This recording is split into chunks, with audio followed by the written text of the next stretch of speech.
Comprendre dans le creuset avec Christ.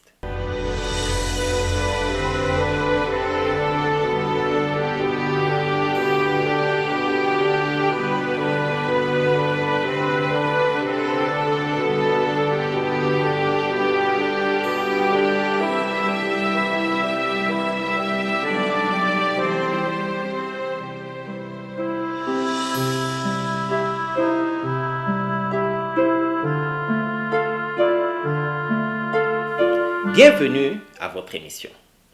Notre étude d'aujourd'hui a pour thème « Voir l'invisible ». La question du jour, comment voir au-delà de la souffrance?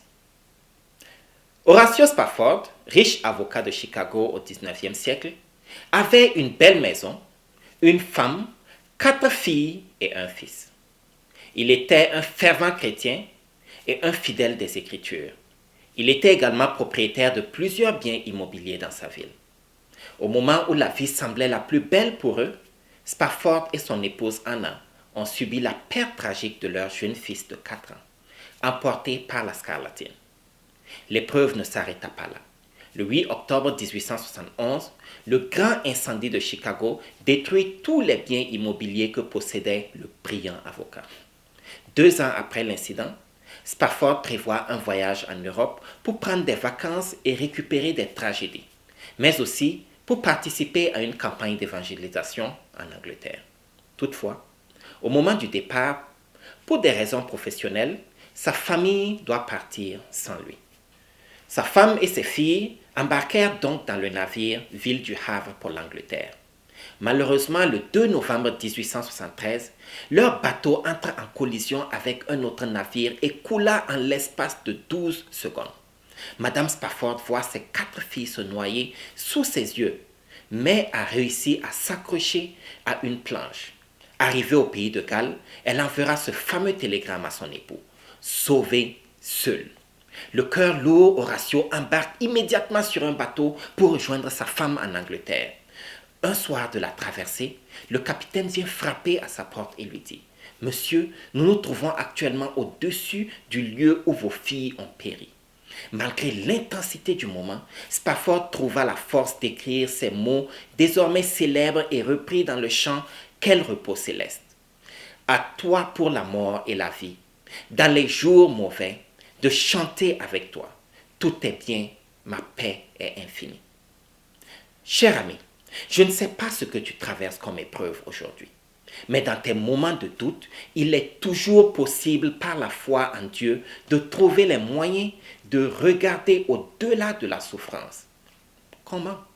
Premièrement, rappelle-toi que ce monde n'est pas notre demeure. Réjouis-toi, car nous sommes juste de passage. Jésus nous l'assure dans Matthieu 5, versets 11 et 12. Heureux serez-vous quand les hommes vous insulteront et vous persécuteront, lorsqu'ils répandront toutes sortes de calomnies sur votre compte à cause de moi.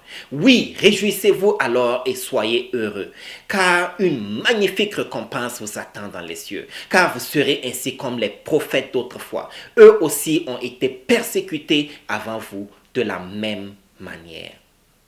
Deuxièmement, détourne ton attention des craintes du présent et de l'avenir. Garde la foi et reste fidèle à Dieu. Fais-lui confiance, comme nous le recommande 1 Pierre 5, versets 6 à 7. Humiliez-vous donc sous la puissante main de Dieu, afin qu'il vous élève au temps convenable, et déchargez-vous sur lui de tous vos soucis, car lui-même prend soin de vous. Troisièmement, sache que Jésus-Christ, le créateur de l'univers, a donné sa vie pour sauver la tienne.